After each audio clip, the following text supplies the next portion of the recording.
Hello students, आज के lecture में हम लेसन नंबर 12 को डिस्कस करेंगे। आज हम लेसन नंबर 12 को डिस्कस करने जा रहे हैं, जिसमें आज हम डिस्कस करेंगे लिंग्विस्टिक्स वर्सेस ट्रेडिशनल ग्रामर। मतलब लिंग्विस्टिक क्या है और ट्रेडिशनल ग्रामर क्या रोल अदा करती है, उसको आज हम डिस्कस करेंगे। लिंग्विस्टिक के बारे में हमने काफ़ी चीज़ें स्टडी की। उसके बाद मतलब ट्रेडिशनल ग्रामर का इसमें क्या रोल है, उसको आज हम डिस्कस करेंगे। सबसे पहले तो हम इसके इंट्रोडक्शन को देखते हैं कि इसके इंट्रोडक्शन में क्या है।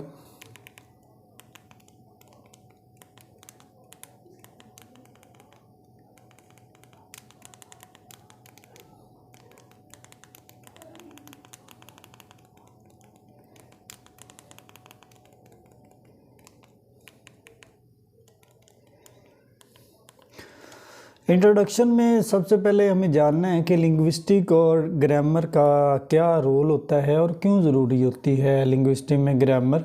तो कहता है words can only be combined in limited numbers of patterns. We recognise that the phrase lucky boy is a well form phrase in English, but that the following two phrase are not at all well formed.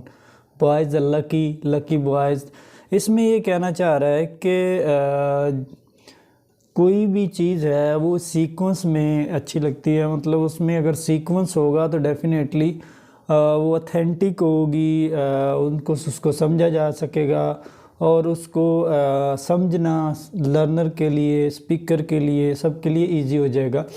तो अगर इनका link नहीं होगा, कोई भी अगर हम word लिखते हैं, कोई भी सेंटेंस लिखते हैं, तो अगर हम उसका सब्जेक्ट की जगह प्रेडिकेट लगा दें, प्रेडिकेट की जगह सब्जेक्ट लगा दें, तो तब वो फ़िक्रा कोई अथेंटिक नहीं होगा और रॉन्ग होगा ग्रामेटिकली और दूसरे पॉइंट ऑफ व्यू के लिहाज से। तो इसीलिए ग्रामर का लिंग्विस्टिक में बहुत ज़्यादा रोल होता है और ग्रामर लिंग्विस्टिक को एक शेप देती है, एक फॉर्म देती है।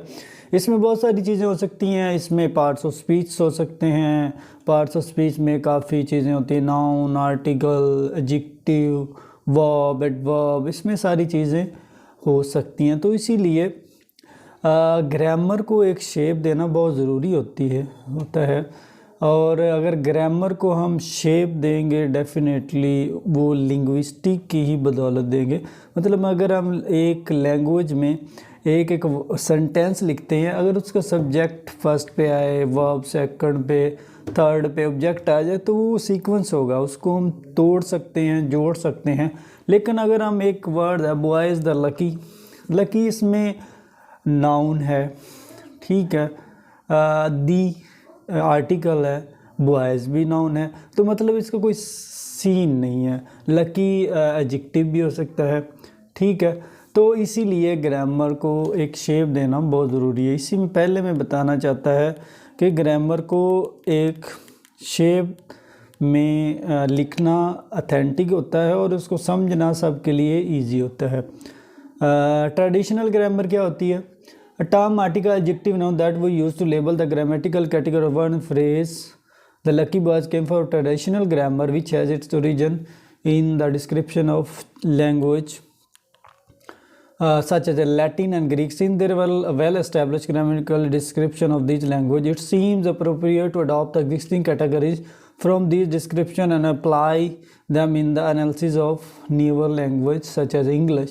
After all, Latin and Greek were the language of scholarship, religion, philosophy and knowledge, so the grammar of these languages were taken to be a model for other grammar. The best known terms from that tradition are the use description, the parts of speech.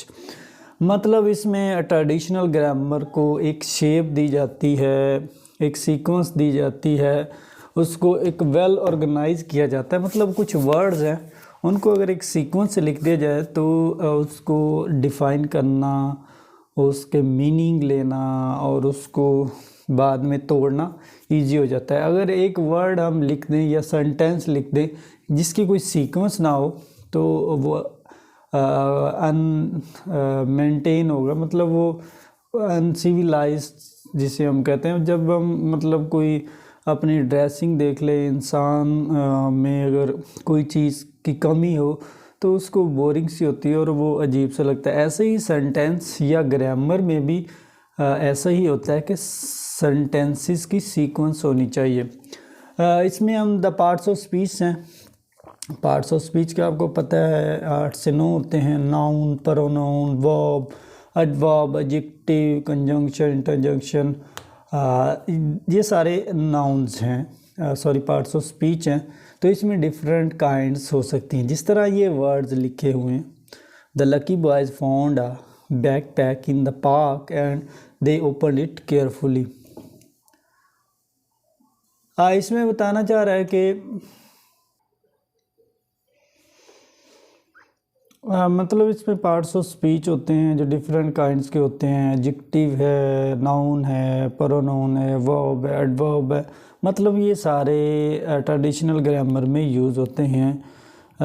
ये बहुत ही important role अदा करते हैं आपकी grammar में, language में, linguistic part of view से point of view से बहुत अहम रोल अदा करते हैं। तो मतलब जब हम लैंग्वेज की बात करते हैं तो उसमें हर चीज़ का होना बहुत ज़रूरी है हर लिहाज से। अगर एक सीक्वेंस नहीं होगा तो वो अनऑथेंटिक होगी। जिसमें अगर हम वर्ड्स लिख रहे हैं प्लूरल, तो प्लूरल होने चाहिए। अगर पोजेसिव हैं, पोजेसिव होने चाहिए। तो मतलब ये सारे पार्ट्स ऑफ स्पीच का ही हिस्सा होते हैं। तो मतलब ये पार्ट्स ऑफ स्पीच में डिफरेंट, जिस तरह ये एक सेंटेंस लिखा है, दी लकी, दी आर्टिकल है, लकी एडजेक्टिव है, बॉयज नाउन है, फाउंड वर्ब है, ये आर्टिकल है, बैकपैक नाउन है, इन प्रेपोजिशन है, दी आर्टिकल है, पार्क नाउन है, एंड कंजक्शन है, दे प्रेपोजिशन, ओपन वर्ब है, इट प्रेपोजिशन, केयरफुली। मतलब उसने पूरे सेंटेंस को पार्ट्स में डिवाइड कर दिए। इसी लिहाज से इनमें एक सीक्वेंस बन जाता है लिंग्विस्टिक और ग्रामेटिकल। एग्रीमेंट होता है कि वर्ड्स का उसके साथ जुड़ना, उनके साथ लिंक कायम होना। कहते हैं parts of tradition has also given us number of the category including number, person, tense, voice and gender. This category can be discussed in solution, but their role in describing language structure become clear when we consider them the term agree. For example, we say that the verb loves agrees with the noun Kathy in the following sentence. मतलब Kathy loves her dogs, मतलब इसमें agreement बन रहा है। कैथी है noun, लड़की का नाम है, हर डॉग मतलब वो एक एग्रीमेंट बना रहा है। तो इसमें हम हीज़ नहीं यूज़ कर सकते, मतलब इसका एक एग्रीमेंट है। एग्रीमेंट वर्ड्स को एक शेप दे देता है। मतलब जिस तरह ही के साथ हीज़ यूज़ कर लेते हैं, दे के साथ देयर, देम यूज़ कर लेते हैं, तो उसके एग्रीमेंट में इजाफा कर देते हैं। मतलब सबसे पहले नाउन, फिर वर्ब, फिर पोजेसिव प्रोनाउन है ये डॉग, नाउन। तो इस तरह इनका एग्रीमेंट बन जाता है। तो ये की रोल अदा करते हैं आपकी राइटिंग में, आपकी लैंग्वेज में, और में बहुत सारी चीज़ें आ सकती हैं। तो इसमें यही चीज़ें बताने की कोशिश की है कि एग्रीमेंट होता है सेंटेंसेस में, लफ्ज़ एक दूसरे से मिले जुले होते हैं। उसके बाद linguistic the scientific study of language है। डेफिनेशन ऑफ लिंग्विस्टिक हमने पहले भी काफ़ी पढ़ी है। साइंटिफिक स्टडी ऑफ लैंग्वेज, इसमें डिफरेंट फंडामेंटल्स हो सकते हैं, डिफरेंट अप्रोचेज़ हो सकती हैं। अगर ऑब्जेक्टिविटी की बात करें तो प्योर, ब्यूटीफुल, कल्चरल, एम्पेरिसिज्म की बात करें तो ये चीज़ें, रेशनलिज्म, मतलब इसमें बहुत सारी चीज़ें बयान की जाती हैं। उसके बाद linguistic and descriptivism. Descriptivism is a non judgmental approach to language that focus on how it is actually spoken and written. मतलब किस तरह बोली जाती है, असल में इनका मकसद क्या है। It is called linguistic descriptivism and is contrasted with prescriptivism. ठीक है। उसके बाद in the article beyond between three circle linguistic Richard marriage the study of human language, इसमें भी वही चीज़ें बताना चाह रहा है। ग्रामर और जो लिंग्विस्टिक का जो रिलेशनशिप है इस पॉइंट ऑफ व्यू से। Linguistic is of non speculative nature, कहते हैं linguistic is non speculative nature, so the main difference between scientific and non scientific study of language that linguistic is empirical rather than speculative and initiative. It spreads with publicly variably data obtained by means of observation and experiment. Linguistic and objectivity क्या है कि linguistic और जो इसके objects होते हैं language के वो क्या होते हैं, वो उसने इसमें डिफाइन करने की कोशिश की। लिंग्विस्टिक एंड स्पोकन लैंग्वेज क्या है, मतलब लिंग्विस्टिक का स्पोकन लैंग्वेज के साथ क्या लिंक है और स्पोकन लैंग्वेज क्या रोल अदा करती है। मतलब स्पोकन लैंग्वेज भी साउंड्स होते हैं, रिटन लैंग्वेज को हम स्पोकन में कन्वर्ट करते हैं, फॉर्म्स बनाते हैं, उसमें ह्यूमन एक्टिविटीज़ होती हैं, उसके अलावा वोकल ट्रैक्ट्स होते हैं, उसके बाद आपका फेशियल एक्सप्रेशन होते हैं।